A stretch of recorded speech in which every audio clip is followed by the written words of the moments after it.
Assalamualaikum warahmatullahi wabarakatuh. Nama saya Indah Fitria, NIM 1901439. Di sini saya akan membicarakan tentang pengertian pendidikan inklusif dan pro kontra yang terjadi di masyarakat tentang pendidikan inklusif. Pendidikan inklusif lahir sebagai bentuk ketidakpuasan dari suatu sistem, yaitu sistem segregasi. Sistem segregasi sendiri adalah sistem yang tidak memenuhi tujuan pendidikan, yaitu memisahkan antara anak berkebutuhan khusus dengan anak normal lainnya. Yang seharusnya anak berkebutuhan khusus berbaur dengan anak normal lainnya di sekolah umum, sistem segregasi justru memisahkan anak berkebutuhan khusus dengan anak normal lainnya, sehingga sistem ini tidak dinilai sebagai sistem yang memenuhi tujuan pendidikan. Karena bentuk ketidakpuasan tersebut, lahirlah beberapa konsep yang menuju pendidikan inklusif. Sebelum lebih lanjut membahas tentang konsep-konsep apa saja yang menuju kepada pendidikan inklusif, ada beberapa pendapat mengapa segregasi dinilai tidak dapat mewujudkan tujuan pendidikan. Kemudian saya akan memaparkan pendapat mengapa sistem segregasi dinilai tidak mampu mengemban tujuan dan misi pendidikan. Yang pertama ada menurut Budianto 2006. Sistem segregasi tidak mampu lagi mengemban misi utama pendidikan, yaitu memanusiakan manusia. Sistem segregatif cenderung diskriminatif, eksklusif, mahal, tidak efektif, dan tidak efisien, serta outputnya tidak menjanjikan sesuatu yang positif. Disebutkan pula oleh Reynolds and Bird tahun 1988 bahwa model segregatif tidak menjamin kesempatan anak berkelainan mengembangkan potensi secara optimal karena kurikulum dirancang berbeda dengan kurikulum sekolah biasa. Hal itu kecuali secara filosofis model segregasi tidak logis karena menyiapkan peserta didik untuk kelak dapat berinteraksi dengan masyarakat normal, tetapi faktanya mereka dipisahkan dari masyarakat normal. Dapat ditarik kesimpulan bahwasannya sistem segregatif cenderung eksklusif karena memiliki kurikulum yang berbeda dengan kurikulum yang disediakan untuk anak normal. Dan itu tidak sesuai dengan tujuan pendidikan yang ingin menyatukan anak berkebutuhan khusus dengan anak normal lainnya agar nantinya bisa berbaur di masyarakat luas. Nah, itu tadi adalah latar belakang kenapa adanya pendidikan inklusif. Kita juga harus tahu definisi dari pendidikan inklusif itu sendiri. Ada menurut Dianetti Rossi dan Brandy Rees 2002. Inclusion can be defined as the act of being present at regular education classes with the support and services needed to successfully achieve educational goals. Inclusion in the scholastic environment benefits both the disabled student and the non-disabled student in obtaining better life skills. By including all students as much as possible in general or regular education classes, all students can learn to work cooperatively, learning to work with different kinds of people, and learn how to help people in tasks. Pernyataan tersebut menyatakan bahwa keberadaan anak berkebutuhan khusus di kelas reguler sangatlah penting, karena keberadaan anak berkebutuhan khusus di kelas inklusif bermanfaat bagi semua anak, khususnya dalam pengembangan kompetensi sosial. Hal ini terwujud ketika anak berkebutuhan khusus dengan anak normal lainnya bisa bekerja sama dalam menyelesaikan tugas dan mengikuti pembelajaran. Oleh karenanya, anak normal bisa belajar dari anak berkebutuhan khusus dan anak berkebutuhan khusus bisa belajar kepada anak normal lainnya. Kemudian yang kedua, ada pernyataan dari Sharon Rustemia 2002. Pendidikan inklusif menurutnya didefinisikan sebagai inclusive education is all children and young people with and without disabilities or difficulties learning together in ordinary preschool provisions, schools, college, and universities with appropriate networks of support.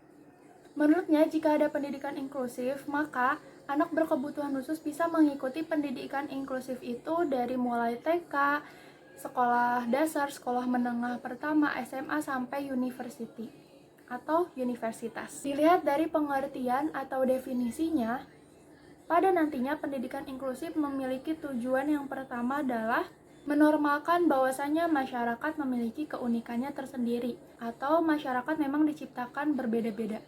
Yang kedua adalah menghargai dan menghormati bahwasanya semua orang adalah bagian dari masyarakat. Dan yang ketiga, masyarakat normal ditandai dengan adanya perbedaan dan semua orang bisa menghargai perbedaan tersebut. Sebelum ke sistem pendidikan inklusif, ada beberapa sistem yang menuju ke sistem pendidikan inklusif. Yang pertama ada normalisasi. Normalisasi berarti bahwasanya orang yang menyandang disabilitas harus bisa dilihat senormal mungkin atau dilihat sebagai sesuatu yang alami dan lumrah terjadi di masyarakat. Kemudian yang kedua ada integrasi atau pendidikan terpadu. Dalam pendidikan terpadu, sekolah biasa itu bisa menampung anak yang berkebutuhan khusus. Hanya saja selama ini di Indonesia hanya mampu menampung anak tunanetra. Itu pun perkembangannya tidak terlalu menggembirakan. Karena pada umumnya banyak sekolah yang tidak mau menerima anak berkebutuhan khusus. Kemudian yang ketiga ada mainstream. Mainstream kurang lebih sama seperti pendidikan integrasi atau pendidikan terpadu, yaitu memasukkan anak berkebutuhan khusus di kelas reguler bersama anak-anak normal lainnya. Nah, yang keempat, yang paling terakhir adalah pendidikan inklusif. Pendidikan inklusif ini adalah pendidikan yang hampir tidak terbatas. Tidak ada sekat sama sekali antara anak berkebutuhan khusus dengan anak normal lainnya. Nah, lalu apa perbedaannya pada sistem integrasi atau pendidikan terpadu dan pendidikan inklusif? Pada pendidikan terpadu, sekolah bisa menolak siswa yang dikira sekolah tidak bisa mampu menangani siswa tersebut. Sedangkan pada pendidikan inklusi, semua siswa berhak diterima di sekolah tersebut. Jadi memang pendidikan inklusi ini pendidikan yang sangat tidak terbatas. Setelah tadi kita bahas dan menyimpulkan bahwasannya memang pendidikan inklusif merupakan jalan atau solusi dari pemenuhan hak anak atau hak pendidikan anak di seluruh dunia, ternyata ada loh pro dan kontra di masyarakat. Nah, yang pro menyatakan bahwasanya belum ada bukti yang kuat bahwasanya SLB adalah satu-satunya pendidikan yang tepat untuk anak berkebutuhan khusus. Dan kemudian SLB dinilai lebih mahal dan biayanya lebih cukup tinggi untuk dijangkau oleh masyarakat pada umumnya dibanding dengan sekolah reguler.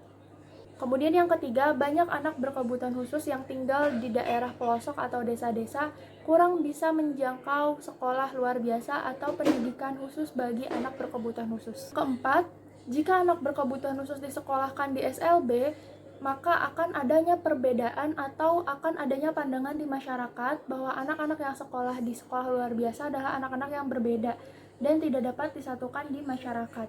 Oleh sebab itu, mereka yang pro terhadap pendidikan inklusif tidak ingin anaknya dibedakan di masyarakat luas.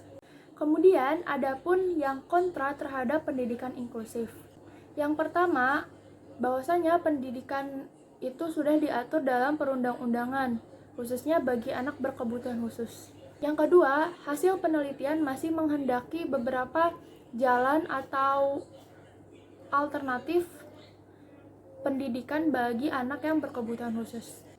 Yang ketiga, banyak orang tua dari anak berkebutuhan khusus tidak ingin menyekolahkan di sekolah reguler. Yang keempat, banyak sekolah reguler yang memang belum siap menyediakan pendidikan inklusif. Nah, itu tadi adalah beberapa pengenalan tentang pendidikan inklusif dan pro kontra apa saja yang terjadi di masyarakat mengenai pandangan terhadap pendidikan inklusif. Sistem pendidikan inklusif yang sudah direncanakan sedemikian rupa itu tidak bisa terwujud dengan sendirinya. Oleh karena itu, kita sebagai masyarakat juga harus bisa menjadi masyarakat yang inklusif, yang artinya tidak membeda-bedakan antara anak berkebutuhan khusus dengan anak normal lainnya. Sehingga pendidikan inklusif sudah bisa dimulai dari hal kecil, dimulai dari tidak mengajarkan kepada anak-anak kita nantinya untuk mengejek atau menjauhi orang atau anak yang berkebutuhan khusus. Sekian dari saya, mohon maaf apabila ada kesalahan. Wassalamualaikum warahmatullahi wabarakatuh.